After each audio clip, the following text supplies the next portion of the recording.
Saya mulai aja. Kali ini kita akan membahas tentang size enlargement, ya.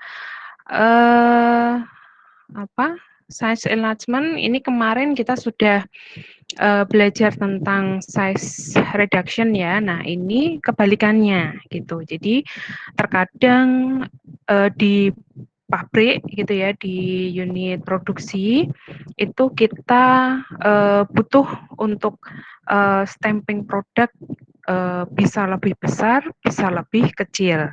Nah, kalau yang lebih kecil kemarin kita sudah bahas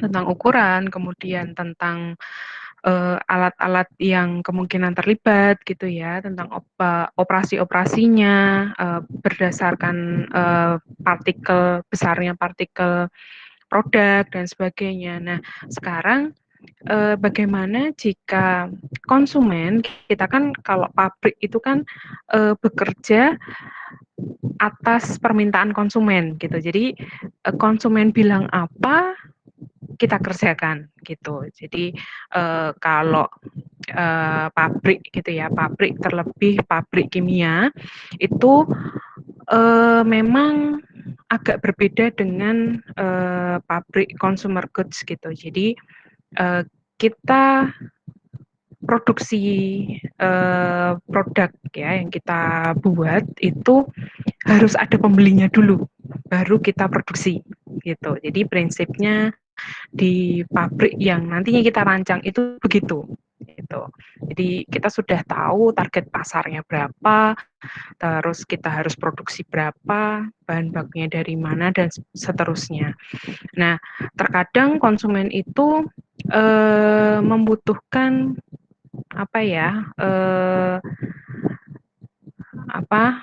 membutuhkan bentuk produk yang tertentu gitu. Jadi menjadi ciri khasnya si konsumen atau misalnya kita punya pabrik pupuk gitu ya. Kita butuh pupuk dengan ukuran sekian gitu.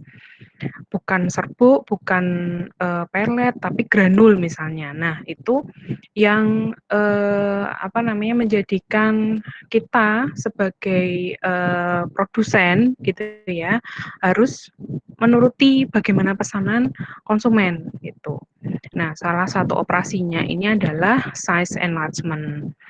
Oke, jadi size enlargement sendiri ini adalah suatu proses untuk memproduksi partikel yang ukurannya lebih besar dari satu padatan atau cairan yang ukurannya lebih kecil tanpa mengubah sifat-sifat intrinsik dari materi tersebut. Jadi prinsipnya sama kayak size reduction ya, cuman bedanya dia membesarkan ya. Tapi sama-sama tanpa mengubah sifat-sifat intrinsik dari materi tersebut gitu. Nah, size enlargement ini di dalam satu industri ini biasanya dibutuhkan pada unit pengemasan produk ya. Jadi lebih lebih banyak digunakan di pas mau dikemas aja. Jadi kita sudah punya produk jadi, nah tinggal stampingnya itu mau bagaimana gitu.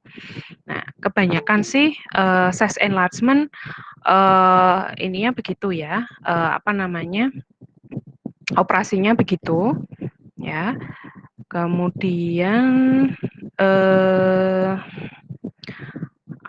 berikutnya. Nah, pada dasarnya size enlargement ini banyak jenisnya. Jadi banyak jenis operasinya gitu. Jadi ada yang kristalisasi ya. Kristalisasi itu yang tadi dari cair ke padat gitu ya. Nah, kemudian ada yang namanya sementasi partikel, tableting, pembriketan, aglomerasi, flokulasi, pemadatan, ekstrusi dan lain-lain gitu ya, granulasi. Nah, itu berbagai macam size enlargement. Tapi yang kita mau pelajari sekarang itu salah satunya adalah granulasi gitu. Ya, jadi proses granulasi pun juga terbagi jadi beberapa gitu ya. Jadi ada beberapa jenisnya granulasi itu ya. Dan saya kira granulasi juga banyak diaplikasikan di pabrik-pabrik ya, seperti pabrik farmasi, pabrik pupuk begitu. Kemudian mungkin pabrik polimer dan sebagainya itu operasi granulasi gitu ya. Nah, kemudian ini biasanya operasi size enlargement ini juga disertai dengan operasi pemekatan dan kristalisasi gitu. Jadi ada proses perubahan cairan menjadi bentuk padatannya ya, sehingga dapat dibentuk sesuai dengan besar partikel yang diinginkan. Nah, ini misalnya adalah pembuatan pupuk, kemudian obat-obatan dan sebagainya. Jadi pada awal mulanya produk ini berbentuk cairan atau partikel yang lebih kecil gitu ya, dan melalui proses pemekatan dan kristalisasi sehingga produk berubah menjadi padat dan siap untuk dibentuk atau dicetak ya, melalui beberapa proses seperti granulasi, kemudian trabetting atau briquetting. Jadi kalau output dari reaktor itu bentuknya dia masih cair ya, itu kita memang perlu operasi pemekatan di situ. Jadi pemekatan kemudian ada proses kristalisasi. Jadi proses kristalisasi ini nanti bisa dieksplor lebih lanjut gitu ya. Jadi kristalisasi ini adalah kita membuat satu larutan. Jadi output dari reaktor nih keluar gitu kan, keluar kemudian misalnya masih ada beberapa impuritas gitu ya yang harus kita pisahkan ya, itu dimurnikan dulu. Jadi habis dari keluar reaktor itu kan biasanya masih ada produk samping, masih ada masih ada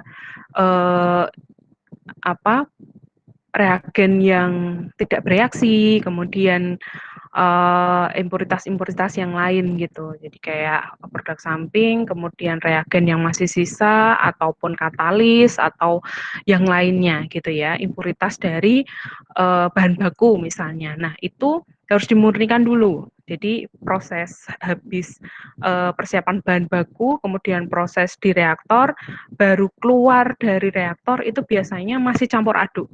Nah, di situ kita melalui proses pemisahan ya. Nah, biasanya yang dipakai kebanyakan adalah proses thermal difusional gitu. Mau vaporasi, mau destilasi dan sebagainya. Nah, setelah itu ya, setelah didapatkan produk yang murni, jika dikehendaki produk tersebut dalam bentuk padat ya, itu biasanya dilalui ke kristalizer. Jadi dimasukkan ke kristalizer untuk mengalami proses kristalisasi. Jadi kristalisasi itu sendiri kita membuat larutan, jadi liquid yang kita mau kristalkan itu harus jenuh dulu. Nah, bagaimana supaya jenuh gitu ya? Bagaimana supaya jenuh ya kita pekatkan. Jadi liquid yang berlebih itu misalnya mau divaporasi, mau dievaporasi, mau bagaimana pokoknya dipekatkan dulu, baru kita bisa melakukan proses kristalisasi. Ya, karena syarat dari kristalisasi itu adalah cairannya itu harus jenuh sampai lewat jenuh. Ya, sampai lewat jenuh baru dia bisa tumbuh kristal atau baru dia bisa memadat.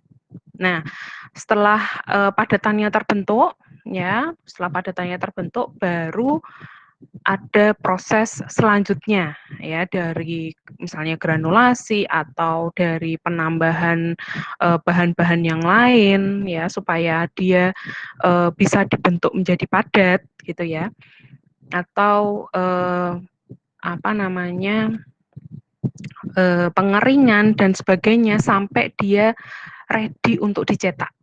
Nah, itu adalah rangkaian proses dari size enlargement gitu. Jadi yang nanti kita bahas itu adalah salah satu bagiannya size enlargement gitu. Jadi granulasi gitu ya. Granulasi, tableting dan sebagainya. Nah, di sini pengertian dari granulasi sendiri ini adalah pembentukan partikel-partikel besar dengan mekanisme pengikatan tertentu. Jadi dapat diproses lebih lanjut menjadi bentuk sediaan granul ya. Itu bisa kapsul ya ataupun bisa nanti dibentukkan tablet gitu. Jadi granul itu kalau gambarannya granul itu dia lebih besar daripada serbuk ya, tapi lebih kecil daripada pelet gitu.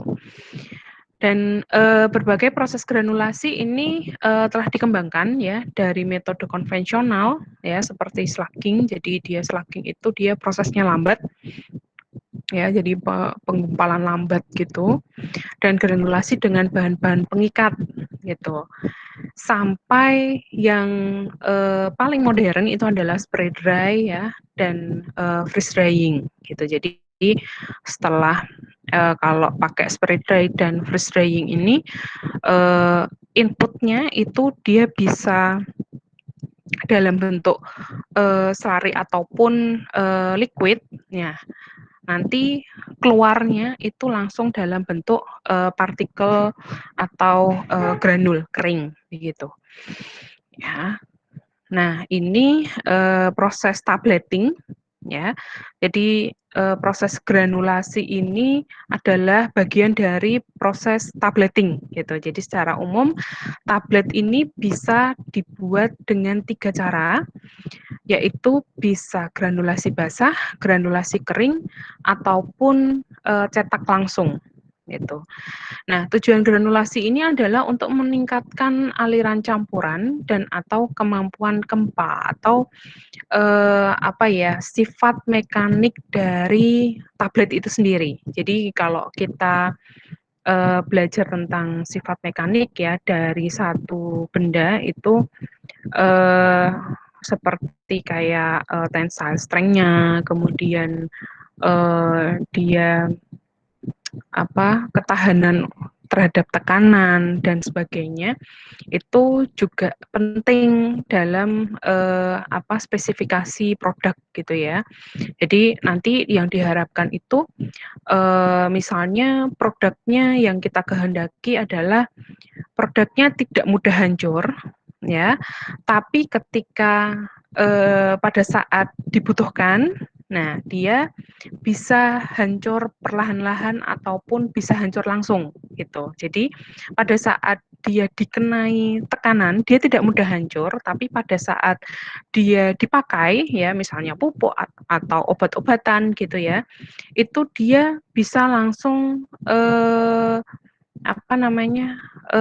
hancur sedikit-sedikit ataupun bisa langsung hancur ketika masuk ke dalam sistem pencernaan misalnya untuk obat begitu ya. Nah, itu rekayasanya ya di tableting ini gitu. Nah, masing-masing dari metode ketiga metode itu memang ada plus minusnya gitu ya. Dan masing-masing metode juga ada bahan-bahan yang sebaiknya menggunakan salah satu dari metode-metode tersebut gitu ya, dikarenakan properties dari bahan aktif yang mau ditabletkan atau digranulkan gitu ya. Nah, ini perbedaan antara granulasi basah, granulasi kering maupun cetak langsung. Jadi yang paling banyak stepnya itu adalah yang granulasi basah ya. Kemudian granulasi kering itu dia punya step yang agak sama dengan granulasi basah, tetapi ada beberapa step yang hilang di situ. Kemudian yang cetak langsung itu Jadi tidak pakai step-step yang dilalui granulasi basah maupun kering gitu ya. Jadi langsung habis diayak, langsung dicampurkan bahan-bahan yang lain dan langsung dicetak gitu ya. Nah, yang pertama ya, kita membahas tentang granulasi basah.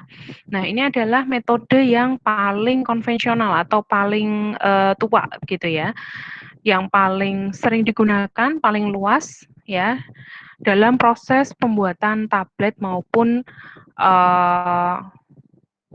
pupuk maupun sediaan yang lain gitu. Hal tersebut disebabkan karena hampir semua bahan kebanyakan dapat dicetak dengan metode ini dan memenuhi semua persyaratan tablet dengan baik gitu. Dan jauh lebih mudah begitu ya. Kalau granulasi basah itu kan orang mikirnya dicampur semua, terus kemudian ada pelarutnya ya, pelarut yang terlibat di situ sehingga orang mikirnya jika ada pelarut, ada media solvennya, dia akan semakin homogen. Padahal ya belum tentu juga gitu. Ya, di sini keuntungan metode granulasi basah ini adalah terbentuknya granul ya. Jadi dia bisa memperbaiki sifat alir dan kompresibilitas gitu. Jadi tablet yang dihasilkan itu mempunyai sifat alir yang bagus, kemudian kompresibilitas yang bagus gitu ya.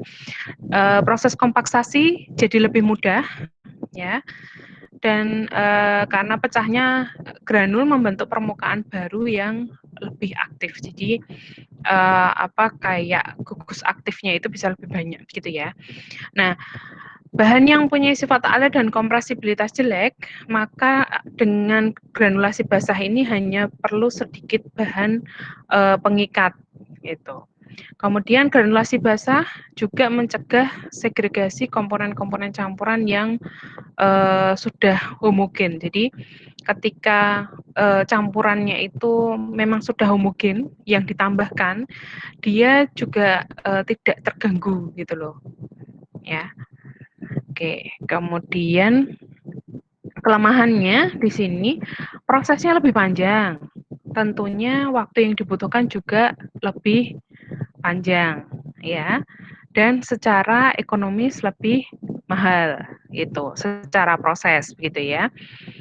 Peralatan yang digunakan lebih banyak ya, kemudian impact-nya ke personel yang dibutuhkan lebih banyak dan energi yang dibutuhkan juga lebih banyak ya, tapi rata-rata peralatannya itu jauh lebih sederhana daripada metode granulasi yang kering gitu. Kemudian kita tidak bisa menerapkan granulasi basah ini untuk bahan yang sensitif terhadap kelembapan dan pemanasan. Nah, ini baru kelemahannya gitu ya. Jadi untuk bahan-bahan yang higroskopis, kemudian yang kena air atau kelembapan itu bisa rusak. Kemudian jika bahan tersebut kena panas itu rusak. Nah, baru kita bisa menerapkan metode yang lainnya gitu. Kemudian pada tablet berwarna seperti ada zat warna tambahan begitu ya. Ini dapat terjadi peristiwa migrasi dan ketidakhomogenan sehingga tablet berbintik-bintik itu kadang-kadang terjadi gitu ya. Pada saat pencampuran kadang-kadang tidak terlalu homogen gitu ya. Karena adanya migrasi antara liquid ke solid gitu. Ya. Nah, proses-proses pokok dalam granulasi basah ini ada beberapa step. Yang pertama, pengayaan dan pencampuran serbuk gitu ya. Kemudian proses granulasi pertama yaitu penambahan larutan bahan pengikat ke campuran serbuk untuk membentuk massa dengan ukuran cukup basah dan plastis gitu ya. Oke. Selanjutnya itu yang ketiga itu sehabis kita mencampur dengan larutan-larutan ini kemudian diayak ya dengan ukuran granul yang sesuai. Baru jadi dibentukkan adonan gitu ya. Jadi proses granulasi itu pembentukan adonan, kemudian baru di stamping gitu. Jadi di bulut-bulut kecil-kecil gitu ya, dibentukkan granul, kemudian ada proses pengeringan ya. Kemudian diayak lagi untuk menyeleksi menyeleksi bahan-bahan yang kemungkinan belum homogen dan sebagainya gitu ya. Nah, kemudian yang step berikutnya adalah penambahan bahan-bahan pelengkap. Jadi ada bahan pelicin, bahan penghancur atau filler misalnya. Ya, jadi bahan pengisi itu kadang-kadang di pupuk maupun di obat-obatan itu perlu begitu ya untuk mengisi volume tablet ataupun granul yang dihasilkan gitu. Nah, kemudian baru step terakhir itu adalah proses pencetakannya. Jadi pengempaan atau pentabletan gitu. Nah, ini proses pembentukan granulnya gitu ya. Ini ilustrasinya ya. Jadi granul itu dibentuk dengan jalan mengikat serbuk dengan suatu pengikat ya dalam bentuk larutan ataupun bubur. Ya, kemudian pengikat ini juga bisa dicampurkan pada saat kering ya ataupun pada saat diberi larutan. Kemudian yang perlu diperhatikan adalah massa yang terbentuk hanya berupa massa lembab ya. Jadi tidak boleh terlalu basah. Kalau basah maksudnya kalau terlalu basah ataupun terlalu banyak liquid yang ditambahkan ya jadinya proses kristalisasi lagi gitu, jadi balik lagi gitu. Wong ini mau dibentukkan ke bentuk padat. Nah, jadi kalau terlalu banyak menambahkan liquid ya balik lagi gitu. Nah, kemudian lama proses ini tergantung sifat pembasahan dari campuran serbuk dan cairan pengikatnya serta alat yang digunakan gitu. Nah, ini ada beberapa contoh mesin granulator gitu ya. Ini ada mesin granulator itu terdiri dari beberapa bagian ya, yaitu pool, pengaduk dan pemotong. Jadi pool itu tempat pencampuran terjadi, kemudian ada pengaduknya serta ada pemotongnya gitu. Jadi setelah terbentuk adonan, kemudian dipotong kasar gitu. Nah, kemudian ini ada mesin granulator yang low shear granulator. Nah, ini ada 4 macam ya, tergantung dari bentuk alat pencampurannya gitu ya. Jadi ada ribbon blender, planetary mixer, ya, sampai ya lain-lain gitu ya, orbiting screw granulator dan sebagainya. Kemudian ini ada mesin pengayak basah gitu ya. Jadi tadi ada step pengayaan tapi pada saat dia masih basah gitu ya. Nah, ini tujuannya adalah supaya granul itu lebih terkonsolidasi atau lebih kuat begitu. Kemudian meningkatnya banyaknya tempat kontak partikel serta meningkatkan luas permukaan untuk mempermudah proses pengeringan. Ya. Kemudian step selanjutnya yaitu pengeringan. Nah, proses pengeringan ini diperlukan untuk menghilangkan pelarut dan mengurangi kelembapan. Ya, jadi untuk granul yang dihasilkan ataupun tablet yang dihasilkan itu kita pasti punya spesifikasi tertentu, ya, spesifikasi seperti moisture moisture content-nya harus, terbatas gitu ya, jadi maksimal berapa persen gitu ya, supaya juga, sediaan itu tetap awet dan, bisa digunakan sebagaimana mestinya. Nah, pada proses pengeringan, yang memegang peranan penting ini adalah ikatan antar partikel, jadi akibat penggabungan atau rekristalisasi. Ya. Kemudian, selanjutnya adalah pengayaan kering, ya, ini tujuan pengayaan kering, ini, supaya diperoleh distribusi partikel yang baik, ya.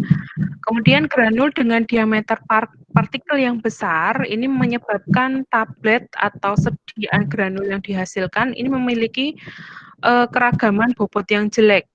Jadi, keragaman bobot yang jelek ini, maksudnya adalah ketika kita punya satu sediaan, itu kan kita harapkan,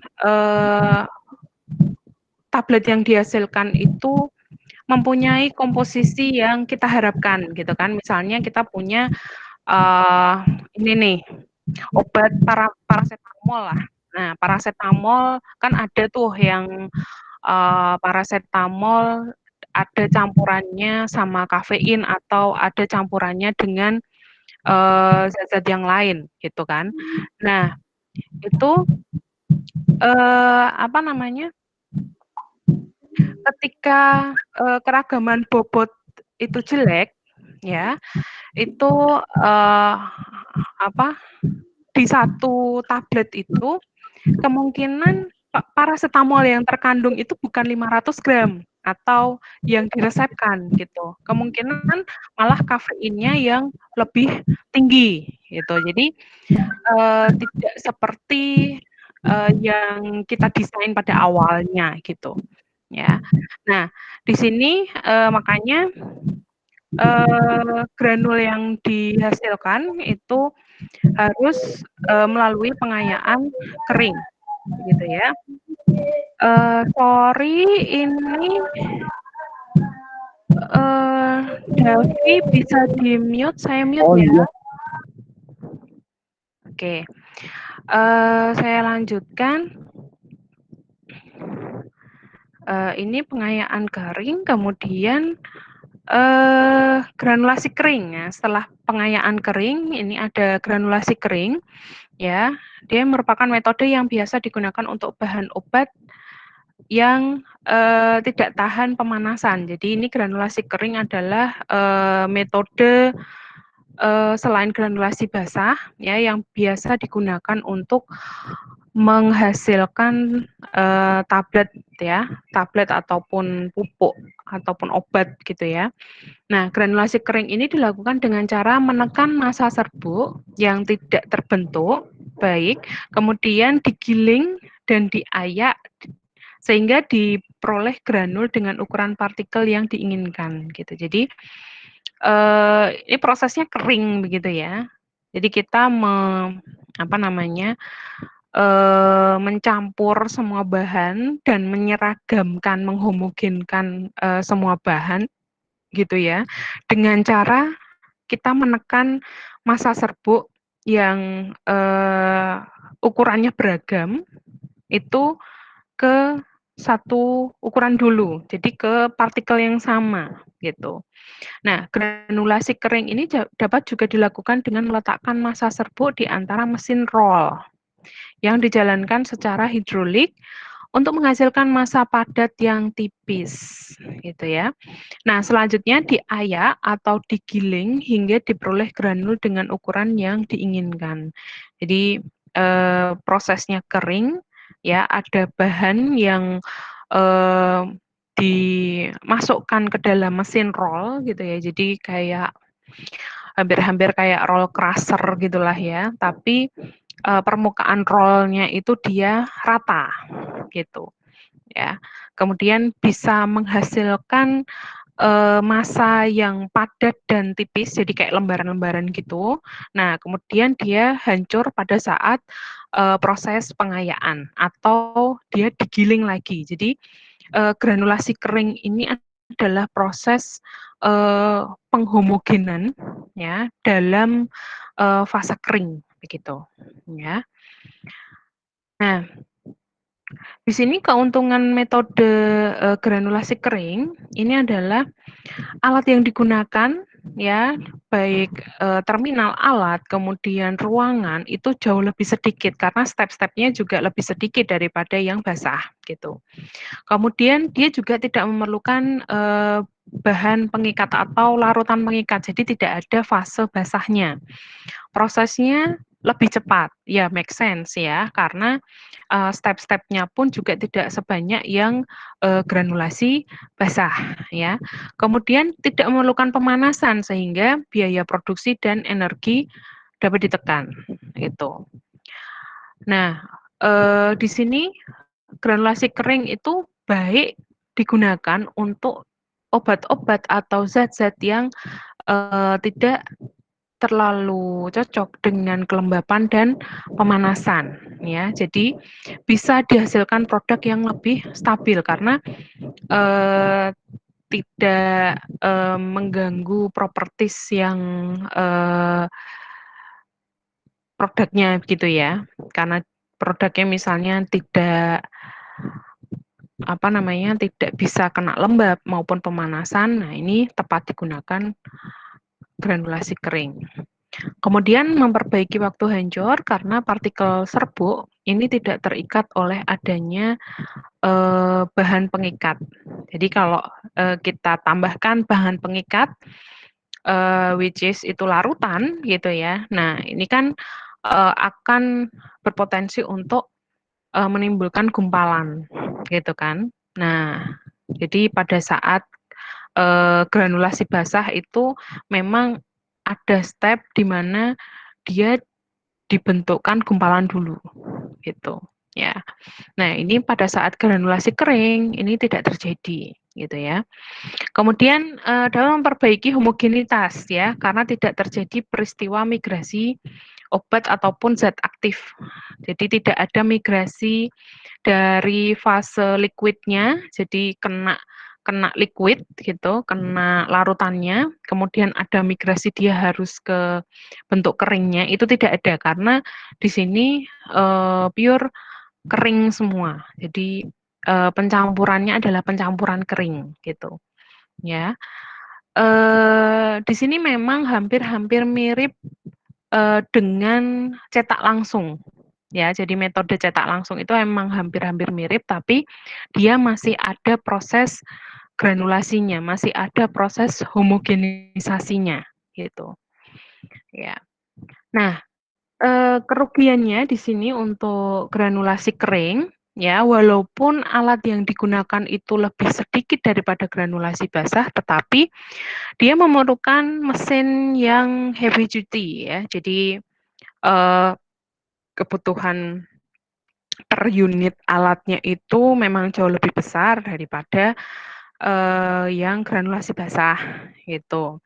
Tapi jumlah alat dan stepnya lebih kecil gitu. Jadi memang harus kalau mau membandingkan antara mau granulasi basah ataupun kering itu harus, dioptimalisasi dulu gitu. Jadi dihitung secara keseluruhan antara penggunaan energi, kemudian investasi alat, kemudian, waktu yang dibutuhkan sampai tenaga yang dibutuhkan untuk pengoperasian alat dan sebagainya itu memang harus dihitung dulu, baru kita tahu untuk kapasitas sekian, untuk bahan, tertentu gitu ya, itu lebih ekonomis yang mana nih, mau kering atau basah gitu. Kemudian, di sini untuk zat warna ya, zat warna karena, di sini tidak ada pelarutnya, sehingga zat warna itu, sukar, homogen gitu, jadi tidak tidak terdispersi merata. Kemudian dia cenderung menghasilkan partikel-partikel yang halus karena dia digiling pakai roll tadi ya, yang lebih banyak dibandingkan dengan metode granulasi basah, sehingga tablet ini dia, agak sedikit rapuh gitu. Jadi sifatnya tabletnya agak sedikit rapuh daripada yang pakai granulasi basah. Jadi atau kurang kuat gitu. Dan mengakibatkan resiko kontaminasi ini jauh lebih tinggi karena dia tidak begitu tidak begitu rapat gitu loh. Maksudnya tabletnya itu tidak begitu padat, sepadat yang granulasi basah gitu. Kemudian alat atau mesin gilsonator ini tidak bisa digunakan untuk obat yang tidak larut karena adanya kemungkinan hambatan kecepatan disolusi. Jadi adanya tekanan yang dapat merubah sifat obat, ya. Nah, prosesnya ya untuk step-stepnya itu ada yang pertama adalah pencampuran semua bahan aktif dan bahan tambahan seperti filler atau pengisi, kemudian pengikat ya dan disintegrator. Jadi walaupun di sini tidak menggunakan larutan pengikat, dia tetap ada bahan pengikatnya untuk menempelkan gitu ya, memudahkan partikel itu untuk bersatu gitu ya. Kemudian selanjutnya itu ada proses dikompres atau ditekan atau slugging. Jadi dengan mesin heavy duty ya untuk membuat lembaran gitu. Kemudian setelah dibuat lembaran kering itu kemudian diayak menjadi butiran-butiran granul. Dicampur dengan bahan pelicin, penghancur dan sebagainya baru dicetak. Jadi bedanya metode granulasi kering dengan metode cetak langsung itu ada di proses kompresi dengan mesin heavy duty ini yang dibuat lembaran-lembaran tadi. Nah, itu proses di yang cetak langsung itu tidak ada gitu ya. Nah, kemudian kita ke metode selanjutnya yaitu cetak langsung. Jadi proses pembuatan tablet dengan metode cetak langsung campuran obat dan semua bahan-bahan tambahannya itu dicampur, kemudian langsung dicetak. Jadi dicampur homogen dulu, baru dicetak. Nah, syarat agar campuran tersebut dapat dicetak, ini dia harus mempunyai sifat alir yang baik, kompresibilitas tinggi, kemudian juga mempunyai efek lubrikan yang baik, gitu. Jadi tanpa harus melalui proses slugging tadi, proses dikompres tadi, si formulasi itu harus mempunyai efek lubrikan yang sudah bagus gitu ya.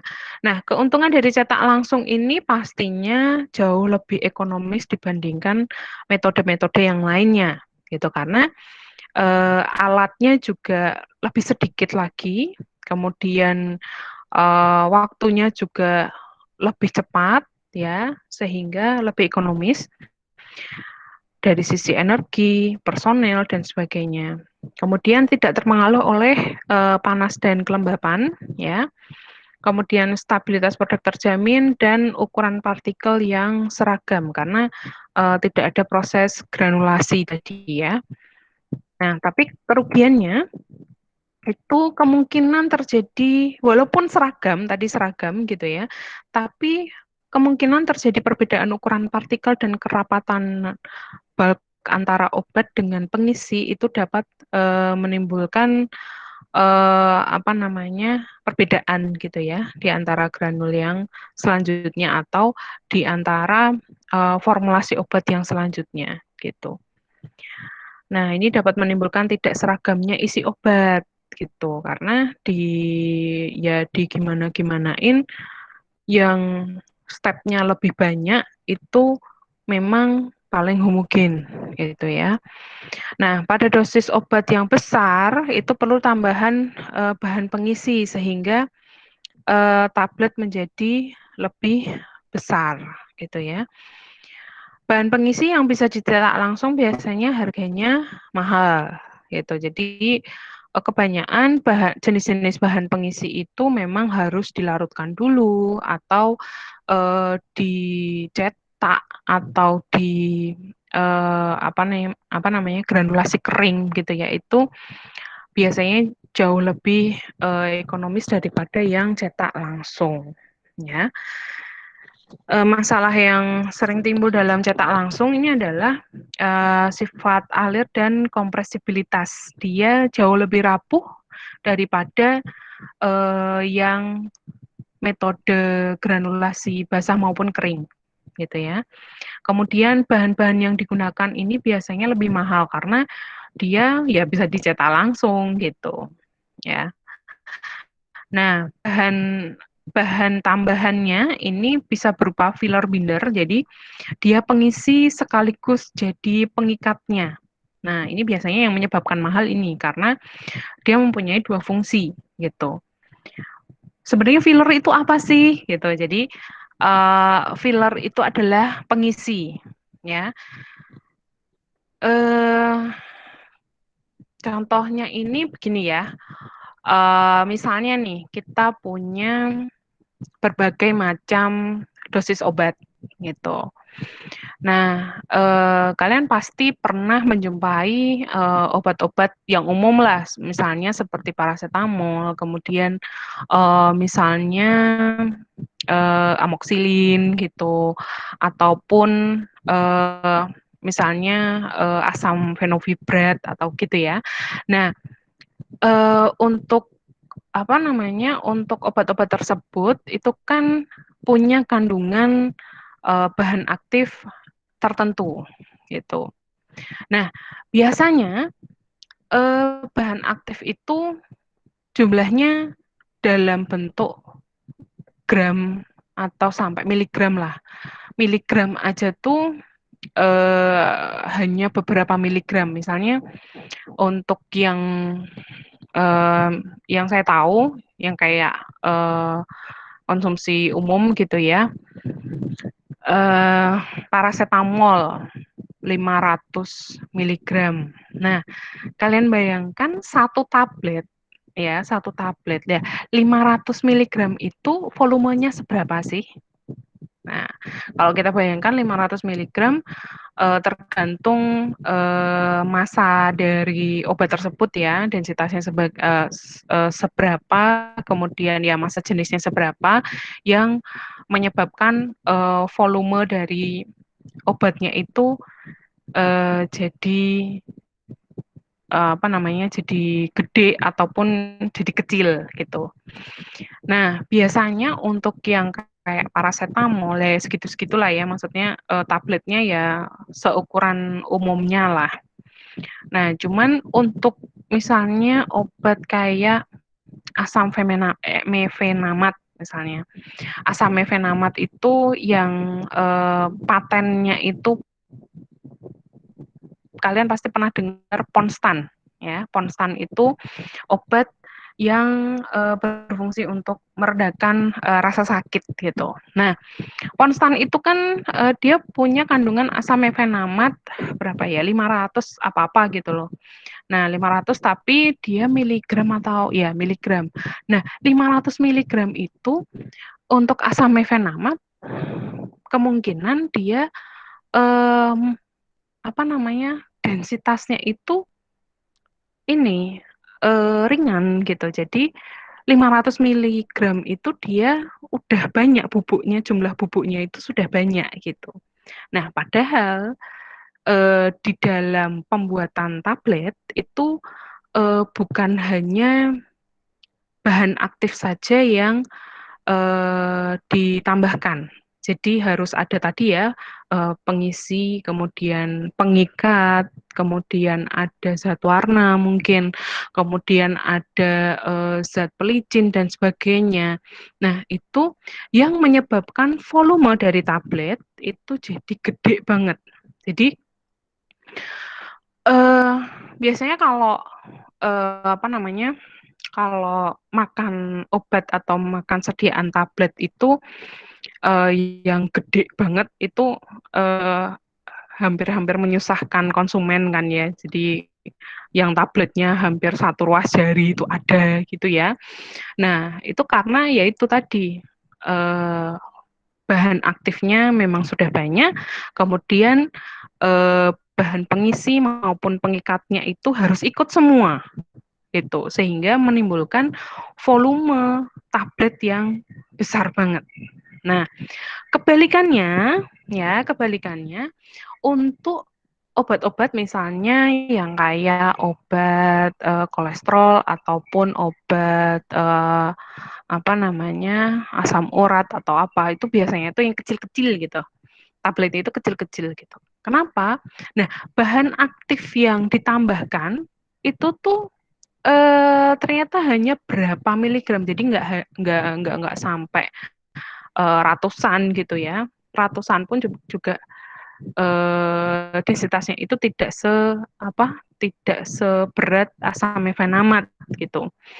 Nah, untuk jika kita hanya mengkonsumsi bahan aktif tersebut itu tanpa adanya bahan pengisi ya bisa dibayangkan kecilnya tablet itu seberapa gitu. Jadi itu juga memudahkan konsumen untuk meminumnya. Jadi kemasannya pun juga eh, apa dimudahkan karena adanya bahan pengisi itu gitu. Jadi karena 5 miligram atau 10 miligram bahan aktif obat tersebut itu terlalu kecil sehingga kita butuh yang namanya filler atau pengisi gitu. Nah, fungsi dari filler pengisi pengikat itu ya untuk apa namanya kemudahan konsumsi aja gitu ya. Jadi ada beberapa obat yang didesain hancur itu di mana gitu. Jadi ada obat yang memang harus hancur di apa namanya proses pencernaan pertama. Jadi kayak tablet kunyah gitu ya. Itu memang harus dihancurkan di mulut dulu baru ditelan. Nah, contohnya adalah obat mah gitu ya. Nah, kemudian ada yang memang hancur pada saat perjalanan menuju lambung. Jadi di lambung itu harus apa namanya sudah hancur, tapi di mulut itu nggak boleh hancur dulu. Nah itu ada. Ini kemungkinan bahan aktifnya itu punya rasa pahit sekali atau apa gitu ya. Jadi hancurnya itu harus pada saat kita menelan. Nah itu ada obat yang harus seperti itu gitu. Kemudian ada yang obat hancurnya di lambung oleh asam lambung misalnya. Kemudian ada obat yang memang harus hancurnya itu di setelah lambung. Jadi dia hancurnya itu setelah dia bisa bertahan selama beberapa jam di kondisi asam lambung yang pH-nya tinggi, dia masih dalam wujud sediaan tablet atau kapsul, begitu ya.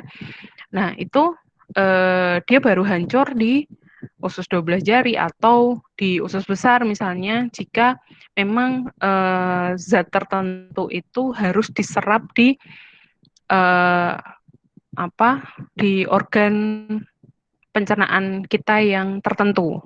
Nah, itu ada. Jadi apa formulasi obat itu bukan melulu tentang zat aktifnya aja, tapi juga sasaran dari obat tersebut itu untuk bagian tubuh yang mana gitu, harus diserap bagian tubuh yang mana gitu. Jadi kita harus tahu formulasinya. Oh, kalau misalnya harus tahan sampai melewati lambung ya kita menambahkan satu bahan tambahan yang supaya dia tablet itu susah hancurnya. Jadi hancurnya itu pada saat memang benar-benar sudah melewati lambung dan sebagainya gitu. Tapi ada obat yang memang harus hancur pada saat kita memasukkan mulut itu memang harus sudah hancur gitu. Nah, itu juga ada. Jadi tergantung peruntukannya. Nah, makanya formulasi obat itu beda-beda, komposisi antara filler, binder, kemudian bahan-bahan tambahan yang lainnya. Nah, itu beda-beda gitu ya. Mungkin sampai sini ada pertanyaan mengenai size enlargement ya. Saya silahkan.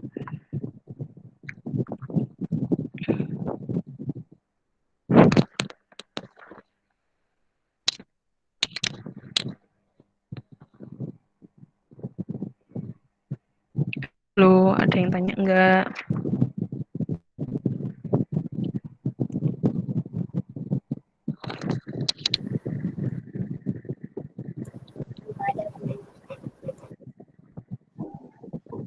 Izin bertanya, Bu.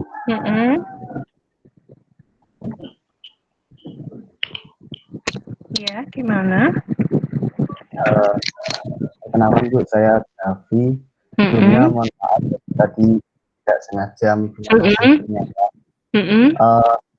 Jadi begini, Bu, yang ingin saya tanyakan tadi kan pada proses granulasi itu kan kita harus mempertimbangkan larutan yang di larutan yang terlibat gitu ya, supaya granul yang dihasilkan itu tidak terlalu basah atau tidak terlalu seperti itu. Nah, berarti kalau kayak begitu berarti ada larutan mengikat atau larutan yang terlibat di dalamnya itu ada tertentu bagi masing-masing bahan atau bagaimana, Bu? Maksudnya jenis larutannya atau bagaimana nih? Maksudnya ya berdasarkan jenis larutan atau banyaknya larutan yang harus ditambahkan dalam proses granulasi itu supaya tidak terjadi istilahnya over larutannya gitu, terlalu basah nantinya granulanya yang dihasilkan. Gini, kalau saya mencoba menjawab berdasarkan apa namanya? Saya berdasarkan insting aja ya. Jadi gini, kalau tentang apa yang harus ditambahkan itu memang tergantung dari formulasi obatnya. Bisa jadi zat-zat organik yang ditambahkan, misalnya asam ataupun golongan alkohol ataupun yang lainnya gitu. Yang apa kalau misalnya obat ya food grade gitu ya.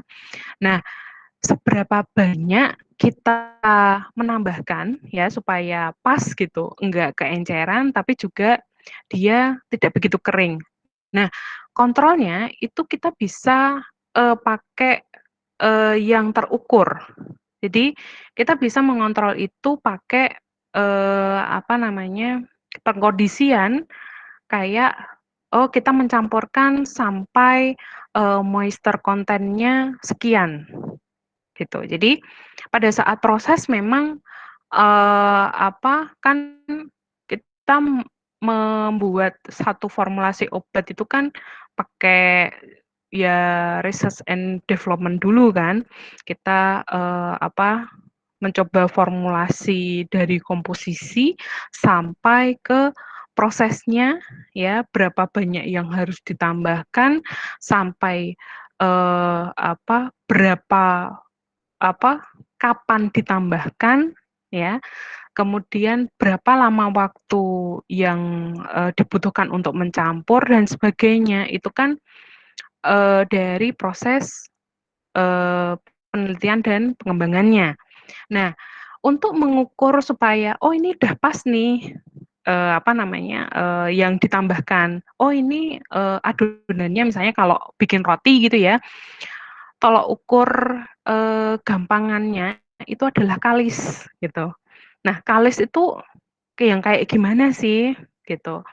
Kalis itu ya device yang mengukur itu ya cuman tangan kita gitu. Itu untuk kalau kalau ini ya, kalau bikin roti gitu ya. Apa, alat ukurnya ya indera kita aja, rabaan, dan kita lihat itu adonannya masih nempel nggak di apa namanya, di ruang pencampurnya atau di bowl mixernya itu dia masih ada yang nempel-nempel lengket gitu nggak? Gitu.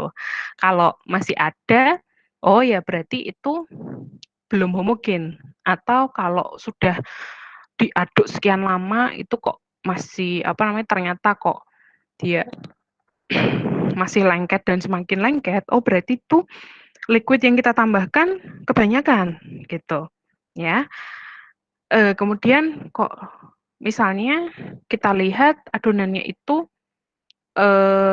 ada yang di bagian tertentu itu melenyek banget, yang bagian tertentu itu masih kering banget. Oh, berarti itu pengadukannya kurang homogen, gitu kan.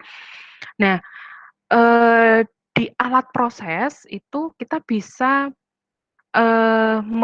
apa namanya ya, mengukur atau membuat benchmark gitu ya.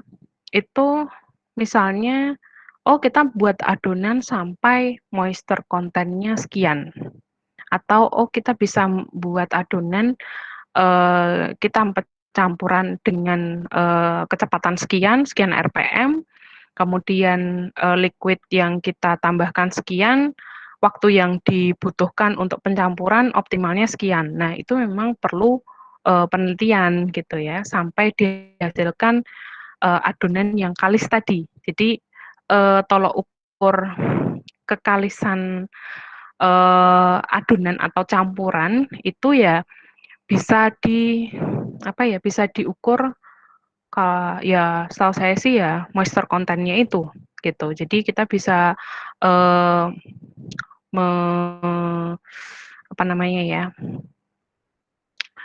menetapkan ya benchmark ya itu maksimal moisture content-nya itu sekian. Kalau lebih dari sekian itu terlalu melenyek gitu. Atau kalau kurang dari sekian itu dia masih terlalu kering. Jadi ada range atau ada benchmark moisture content yang diterapkan. Nah, misalnya seperti itu, gitu. Jadi untuk menyeragamkan proses itu kadang-kadang kita butuh sesuatu atau parameter yang terukur. Nah, kalau adonan ataupun campuran yang harus homogen antara liquid dan solid, ya itu saya kira kok ini ya moisture content ya. Nah itu kita bisa menjaga dari moisture content-nya gitu. Jadi di apa namanya, di satu proses itu harus terjaga moisture content sekian sampai sekian gitu supaya pas apa namanya, tidak terlalu encer ataupun tidak terlalu kering gitu sehingga proses granulasi itu optimal. Ya saya sih jawabnya berdasarkan insting aja sih. Kita harus punya satu parameter yang terukur gitu supaya proses yang kita jalankan itu seragam gitu. Oke, ada lagi?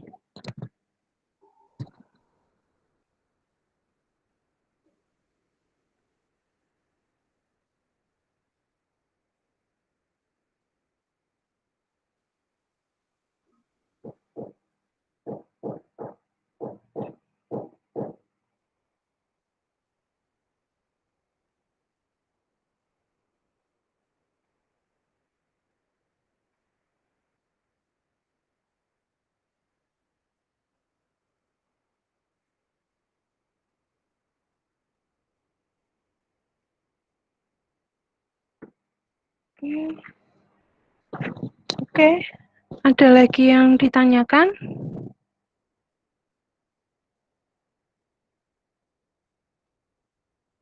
Oke, kalau ada lagi? Cukup, Bu. Oke, kalau tidak ada yang ditanyakan, ya, saya akhiri perkuliahannya. Oh ya, ini pertemuan keberapa ya? Ke-6 ya, Bu. Ke-6. 6 apa 5 yo? Sepertinya 6, Bu. Oh, 6 ya. Baik, ini saya kasih tugas ya. Tugasnya adalah baca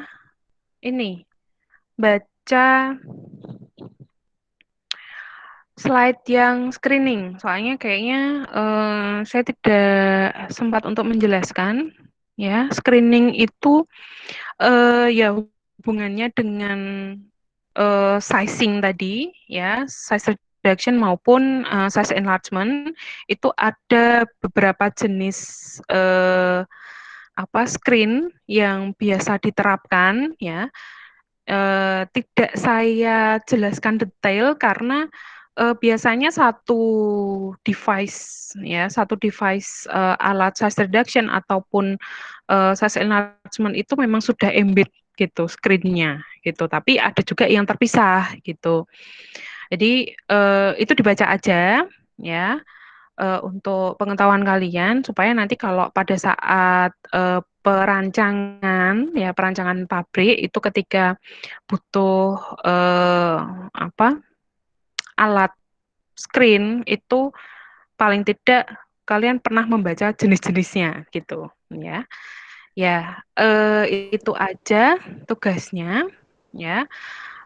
Sama dengan rombel-rombel selanjutnya yang akan saya kasih tugas juga sama baca slide yang screening ya, materinya kayaknya juga sudah saya upload komplit di Elena, silahkan dilihat ya.